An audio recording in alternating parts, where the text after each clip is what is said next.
آج میں یہ پیغام دینا چاہتا ہوں کہ جب اللہ کے پیغمبر نے اس مسجد کو اتنا عظیم قرار دیا، اس علاقے کو رب نے برکت والا بنایا، اس علاقے میں ہمارے نبی صلی اللہ علیہ وسلم نے انبیاء کی امامت کروائی، اس علاقے میں حضرت ابراہیم، اسحاق و یعقوب ہجرت کر کے آئے، تو یہ انبیاء کا علاقہ ہے۔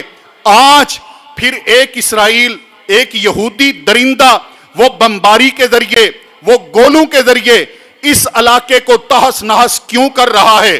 وہ تو یہودی ہے، اس نے خباثت کرنی ہے، لیکن افسوس اس بات پر ہے کہ پوری امت مسلمہ بھی تماشائی بن کے بیٹھی ہوئی ہے اور خاموشی اختیار کیے ہوئے ہے۔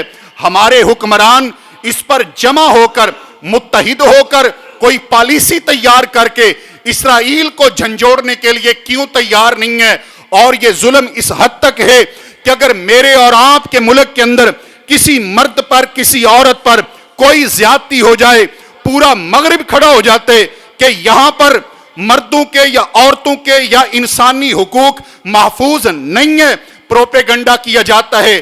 حالانکہ اکا دکا ایسے واقعات وہ ہو جاتے ہیں، لیکن سوال یہ پیدا ہوتا ہے کہ وہ فلسطین جہاں پر روزانہ سینکڑوں مائیں ذبح ہوتی ہیں، وہ فلسطین جہاں پر روزانہ سینکڑوں نوجوان خواتین بے آبرو ہوتی ہیں، وہ فلسطین جہاں پر روزانہ سینکڑوں اور ہزاروں بچے بھوکے پیاسے مر رہے ہیں، ان کے لیے مغرب آواز کیوں نہیں اٹھاتا؟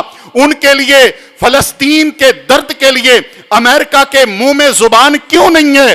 ان فلسطینیوں کے لیے برطانیہ خاموش کیوں ہے؟ یہ تو غیر ہیں۔ میں سوال کرتا ہوں، ان فلسطینیوں کے لیے، اس ارض مقدسہ کے لیے ہمارے مسلم حکمرانوں کو کیا ہو گیا ہے؟ اس پر کوئی ایک اجلاس بلا کر احتجاج کرنے کے قابل بھی نہیں رہے۔ اور آج یہ وہ مغرب ہے جو کتوں کی خوراک کی بات کرتا ہے، حیوانوں کی خوراک کی بات کرتا ہے، لیکن جب ان مظلوم فلسطینیوں کے لیے مختلف ممالک کی طرف سے خوراک پہنچانے کی کوشش کی جاتی ہے تو وہ خوراک بھی نہیں پہنچنے دی جاتی، اور ان جہازوں کو، ان بیڑوں کو راستے میں روکنے کی کوشش کی جاتی ہے، ان لوگوں کو یرغمال بنایا جاتا ہے۔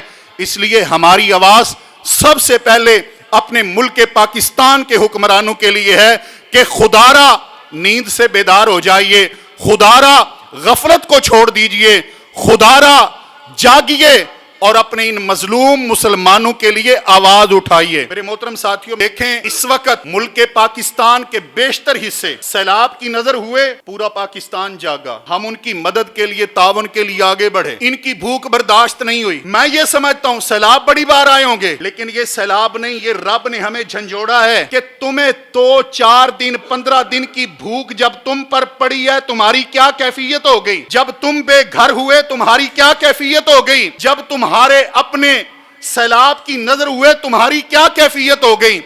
اور وہ بیچارے جو کئی سالوں سے تڑپ رہے ہیں، بھوک مر رہے ہیں، ارض فلسطین کے باسی، ان کی کیا کیفیت ہوگی؟ ذرا ان کے بارے میں بھی سوچئے۔ میرا اللہ، ہم یقیناً کمزور ہیں، میرے اللہ طاقتور تیری ہی ذات ہیں، ہم تجھ سے دعا کرتے ہیں، اے خالق کائنات، اپنی رحمت فرما، امت مسلمہ کو مسئلہ فلسطین سمجھا، یا اللہ ارض فلسطین کی حفاظت اور نصرت فرما۔